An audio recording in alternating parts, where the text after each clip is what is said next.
Shalom, selamat malam Bapak Ibu, Saudara yang terkasih dalam Tuhan Yesus Kristus.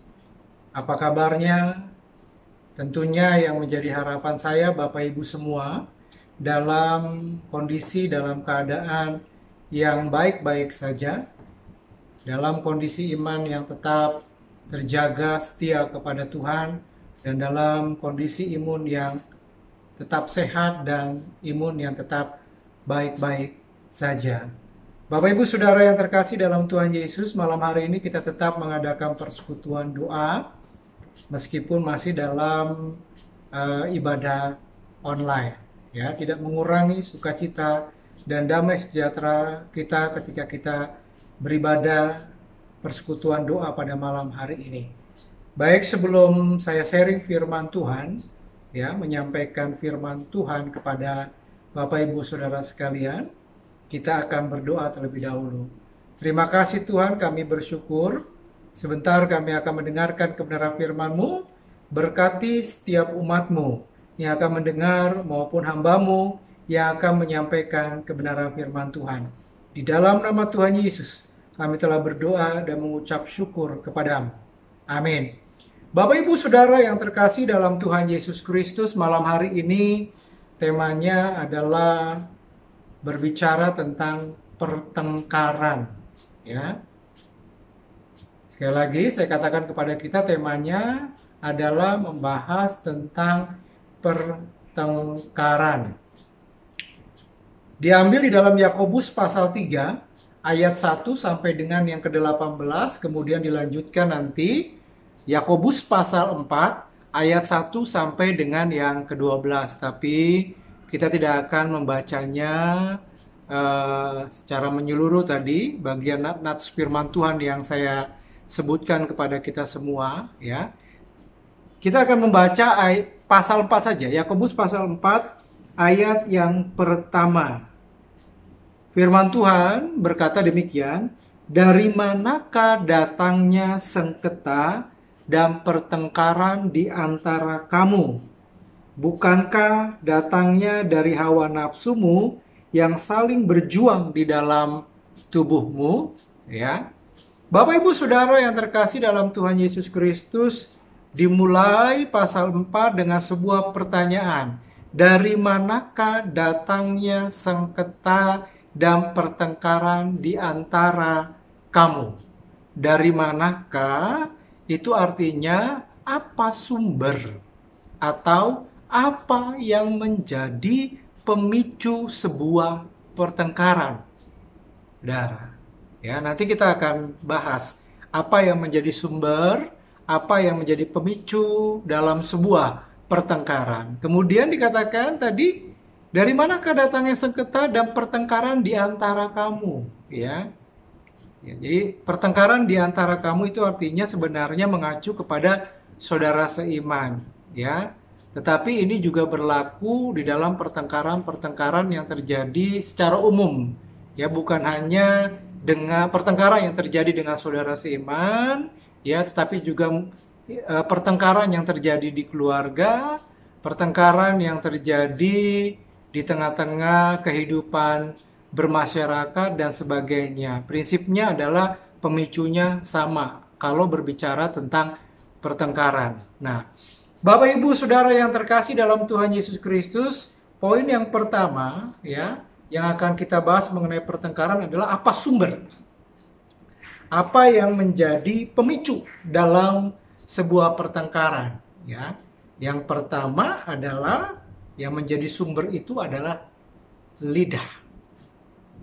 Ya, lidah tidak bertulang, saudara, ya. Kalau saudara nanti perhatikan di dalam Yakobus pasal 3 ayat 1 sampai dengan yang ke-12, saudara, itu berbicara tentang lidah, ya. Saya akan bacakan ayat yang kelima, Yakobus pasal 3 ayat yang kelima. Firman Tuhan berkata, "Demikian juga lidah, walaupun suatu anggota kecil dari tubuh, namun dapat memegahkan perkara yang besar." Saudara, lidah ini anggota tubuh yang kecil, Mungkin tidak yang paling kecil, tetapi lidah ini kecil. Tetapi dengan lidah yang kecil ini dapat memegahkan perkara-perkara yang besar. Saudara, ya. Kasus-kasus yang besar itu saudara ternyata pemicunya, penyebabnya saudara adalah lidah. Gitu. Ya. Kemudian apa sumber atau pemicu pertengkaran yang lain saudara? Tadi lidah. Kemudian yang kedua egois. Egoisme manusia itu menjadi sumber atau pemicu pertengkaran. Saudara, kalau kita melihat di dalam Yakobus pasal 3 ayat yang ke-16, saudara dikatakan, ayat yang ke-14 dulu, dikatakan gini, jika kamu menaruh perasaan iri hati dan kamu mementingkan diri sendiri. Egois itu artinya mementingkan diri sendiri. Mau menang sendiri saudara.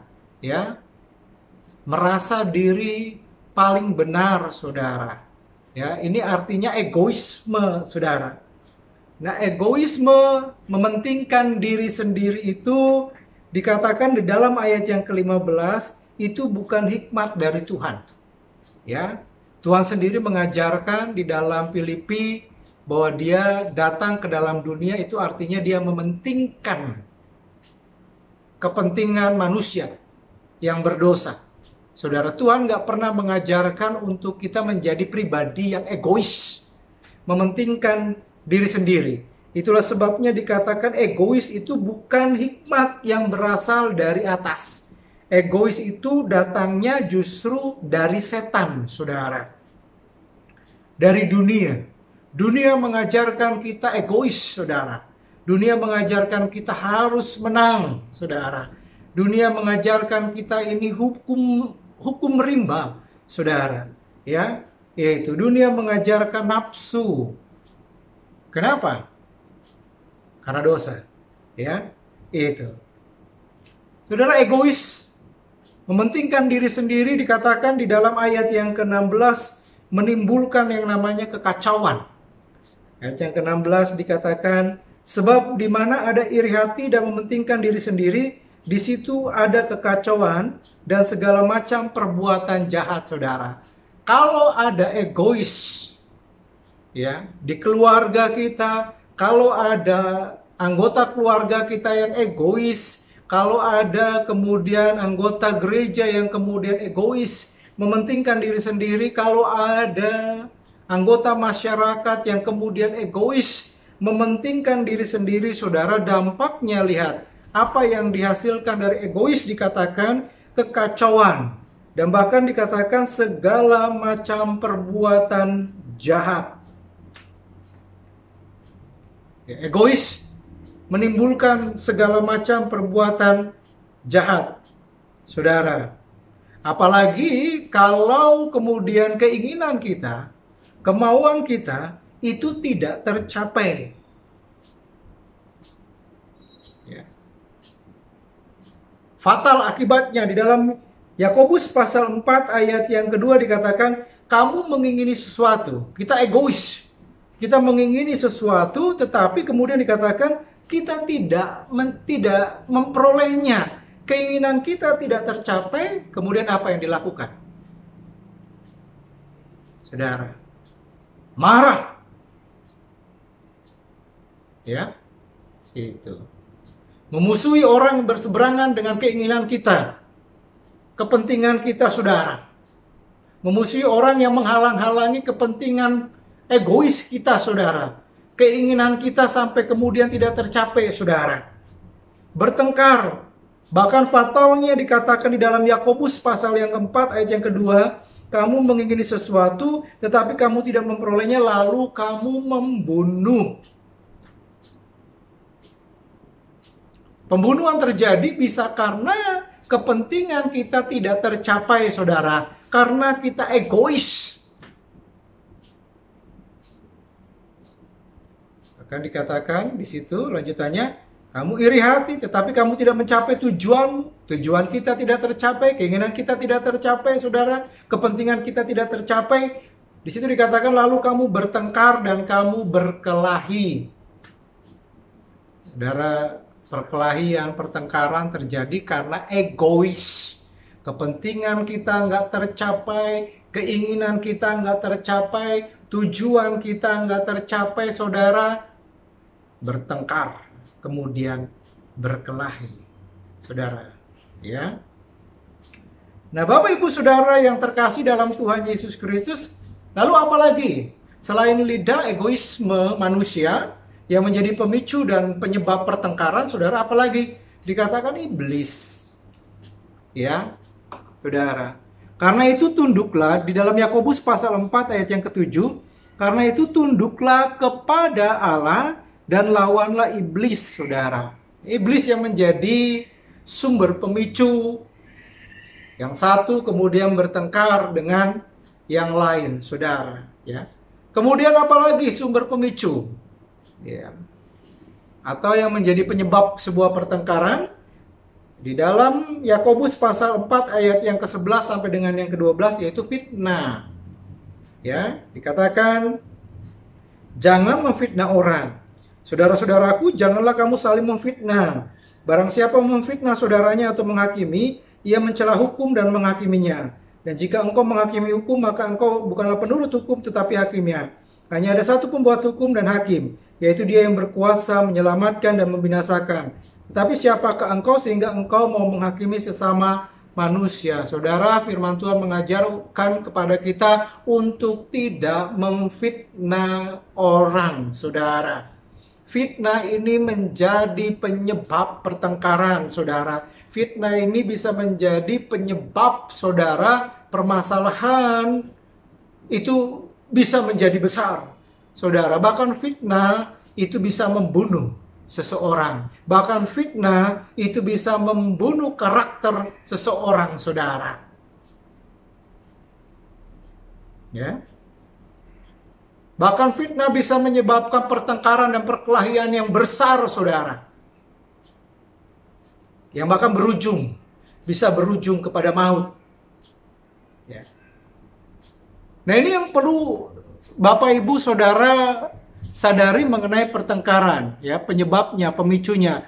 Lidah, egoisme, iblis bermain di situ dan senang dengan pertengkaran yang terjadi, saudara, di antara sesama manusia, saudara. Fitnah, ya, itu. Nah, saudara, yang kedua, apa dampaknya? Kalau tadi berbicara tentang apa pemicunya, sekarang apa dampak dari pertengkaran? Yakobus 3 ayat yang ke-16 dikatakan, sebab di mana ada iri hati dan mementingkan diri sendiri, di situ ada kekacauan, saudara. Pertengkaran, saudara, menyebabkan kekacauan. Ya. Pertengkaran yang terjadi di gereja antara suami dan istri kalau nggak segera diselesaikan bisa menyebabkan kekacauan di dalam rumah tangga. Bahkan bisa berakhir dengan perceraian, saudara. Ya, pertengkaran, saudara, yang terjadi di tengah-tengah keluarga yang tidak diselesaikan bisa menyebabkan putusnya hubungan keluarga. Ya, pertengkaran yang terjadi di gereja, saudara, juga bisa menyebabkan kekacauan. Pertengkaran yang terjadi di tengah-tengah lingkungan bermasyarakat juga bisa menjadi penyebab kekacauan, menjadi kekacauan. Suasananya menjadi kacau, saudara. Kemudian apalagi dampak dari pertengkaran?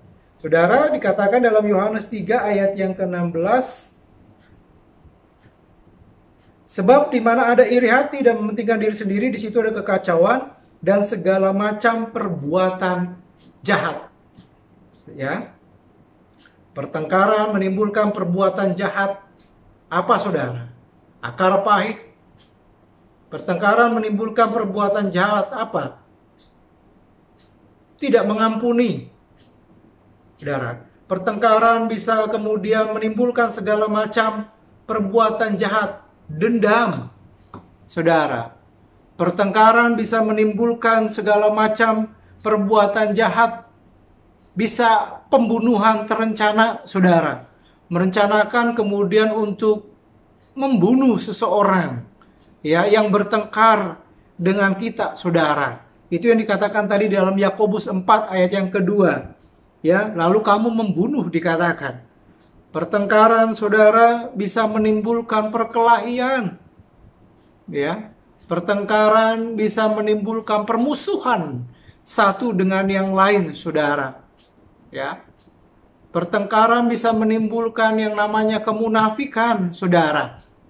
Ya, itu yang dikatakan dalam ayat yang ke-17. Dikatakan tetapi hikmat yang dari atas adalah pertama-tama murni, selanjutnya pendamai, peramah, penurut, penuh belas kasihan dan buah-buah yang baik, tidak memihak dan tidak munafik. Pertengkaran, saudara, dikatakan bisa menimbulkan kemunafikan. Ya, itu. Tetap beribadah misalnya dalam satu gereja, tetapi ada kemunafikan, saudara, yang timbul. Bahkan, saudara, pertengkaran di situ bisa menimbulkan yang namanya kelompok. Dikatakan tidak memihak di dalam Yakobus 3 ayat yang ke-17, saudara. Ya, terjadi kelompok A, kelompok B. Ya, kita mencari pendukung yang mendukung kita, saudara. Apalagi kemudian pendukung itu juga tidak sejalan dengan musuh kita. Ya, timbullah kelompok-kelompok, saudara. Ya.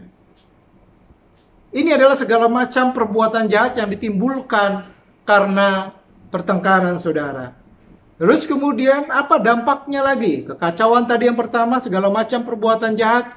Dampak dari pertengkaran yang ketiga adalah tidak adanya damai sejahtera. Saudara, kita akan kehilangan sejahtera ketika kita bertengkar dengan seseorang. Saudara, Yakobus 3 ayat yang ke-18, dan buah yang terdiri dari kebenaran ditaburkan dalam damai untuk mereka yang mengadakan damai, saudara. Jika tidak ada perdamaian, ketika kita bertengkar dengan seseorang, saudara, maka kita kehilangan sukacita, kita kehilangan damai sejahtera, saudara. Bapak, Ibu, saudara yang terkasih dalam Tuhan Yesus Kristus, kesimpulannya mengenai pertengkaran, tidak ada hal yang positif yang dihasilkan dalam sebuah pertengkaran, permusuhan dengan orang lain, saudara. Ya.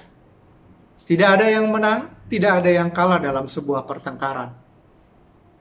Yang disenangkan di dalam sebuah pertengkaran yang terjadi di tengah-tengah keluarga, di gereja, di tengah-tengah kehidupan bermasyarakat hanya satu, yaitu iblis. Iblis senang kalau di antara manusia bertengkar, saudara. Kalau itu terjadi di tengah-tengah keluarga Kristen, kalau itu terjadi di tengah-tengah gereja, saudara, pertengkaran terjadi dengan saudara seiman, saudara, itu mempermalukan Tuhan. Tidak mempermuliakan Tuhan, saudara. Ya, itulah sebabnya ketika kita memiliki masalah dengan orang lain, ampuni dan selesaikan dengan baik-baik, dengan cara Kristen. Ya. Bapak, Ibu, saudara yang terkasih dalam Tuhan Yesus Kristus, jangan kehilangan sukacita, jangan kehilangan damai sejahtera dalam hidup kita karena kita bermasalah atau bertengkar dengan orang lain. Ya, itu. Dan tentunya pertengkaran itu sangat menghambat hubungan kita dengan Tuhan. Meskipun kita bukan bertengkar dengan Tuhan, kita bertengkar dengan saudara seiman, kita bertengkar dengan suami kita, istri kita, keluarga kita, tapi sangat menghambat hubungan kita dengan Tuhan. Ya, jangan sampai yang timbul hubungan kita dengan Tuhan itu adalah kemunafikan belaka. Ya, itulah sebabnya Bapak Ibu, dikatakan firman Tuhan, hidup ini damai-damai saja. Ya, damai dengan orang lain itu membawa sukacita dalam kehidupan kita. Amin. Bapak, Ibu, saudara yang terkasih dalam Tuhan Yesus Kristus, mari kita menaikkan doa-doa syafaat kita kepada Tuhan. Yang pertama, kita tetap berdoa supaya pandemi COVID-19 ini cepat berlalu atas bangsa, negara, dan kota kita, bahkan seluruh dunia. Ya, kita berdoa supaya kehidupan kita kembali normal seperti sebelum terjadi pandemi COVID-19 ini.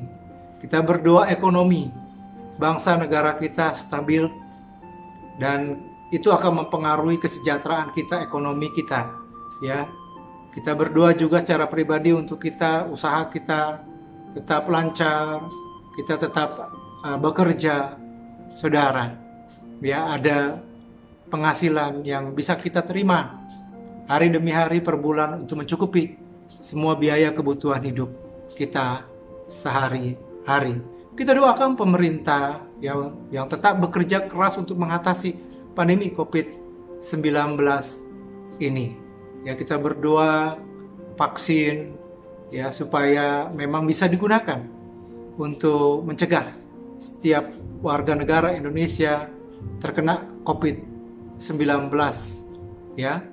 Kita berdoa juga undang-undang Omnibus Law ya, ini tentunya bisa diterima oleh masyarakat, dan undang-undang ini menghasilkan kesejahteraan baik dari sisi pengusaha maupun juga investor ya, usaha di Indonesia, dan juga para pekerja, para buruh harian, saudara.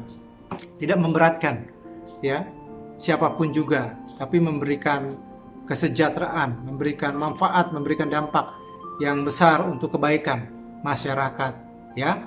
Kita juga berdoa untuk gereja kita berdoa para hamba-hamba Tuhan, kita berdoa untuk para pengerja, kita berdoa untuk setiap ibadah-ibadah yang ada supaya tetap berjalan dengan baik, memberikan dampak yang besar dalam kerohanian kita.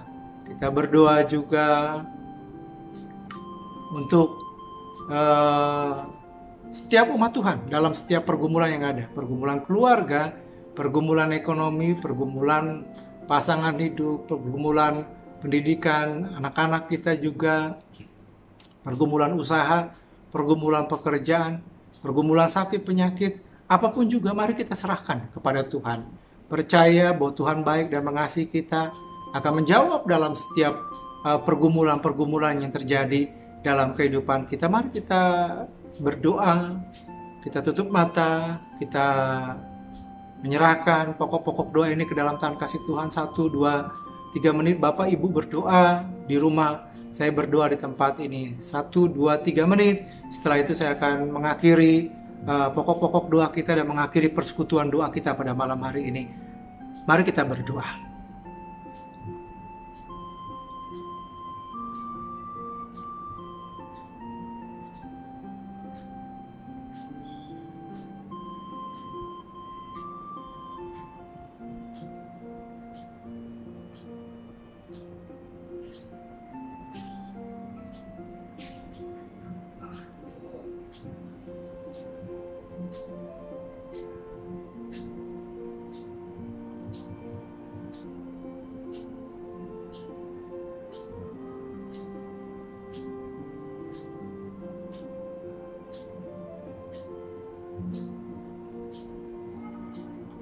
Terima kasih Tuhan sudah pimpin jalannya persekutuan doa kami pada malam hari ini.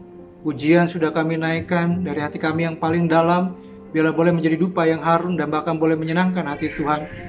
Firman Tuhan sudah kami dengar yang mengajarkan kami tentang pertengkaran yang terjadi di antara sesama manusia, apa yang menjadi pemicu, apa dampak dari pertengkaran itu, dan biarlah boleh kami sadari, dan biarlah kami boleh belajar dari Tuhan yang datang ke dalam dunia membawa damai, dan biarlah kehidupan kami juga membawa damai kepada sesama kami, sehingga nama Tuhan saja yang ditinggikan dan dimuliakan. Kami sudah menaikkan doa seru syafaat kami kepada Tuhan, pergumulan bangsa, pergumulan kota kami, pergumulan gereja Tuhan di tempat ini, pergumulan pribadi kami masing-masing, kami sudah bawa kepada Tuhan dan kami percaya Tuhan mendengar. Tuhan akan menjawab seturut dengan waktu dan kehendak Tuhan yang terbaik ya Bapa. Terima kasih Tuhan sudah pimpin dari awal, pertengahan hingga akhir, dan sebentar kami akan mengakhiri persekutuan doa kami. Biarlah Tuhan, sukacita damai sejahtera Tuhan terus mengalir dalam kehidupan setiap umat Tuhan. Allah Immanuel tetap menjaga, memelihara kehidupan kami, dan biarlah kami boleh berjalan terus bersama dengan Tuhan, tidak takut menjalani kehidupan kami, karena ada Tuhan yang selalu beserta dan bersama dengan kami. Kami akhiri persekutuan doa kami, di dalam nama Tuhan Yesus kami telah berdoa dan mengucap syukur kepadamu. Amin. Bapak Ibu Saudara yang terkasih dalam Tuhan Yesus Kristus, terima kasih sudah mengikuti persekutuan doa ya. Di tengah-tengah masa-masa seperti ini, biarlah kita tetap setia dan tekun ya, beribadah kepada Tuhan ya. Allah Immanuel tidak akan pernah meninggalkan kita. Percayalah, Tuhan Yesus memberkati kita semua. Amin. Shalom. Tuhan Yesus memberkati.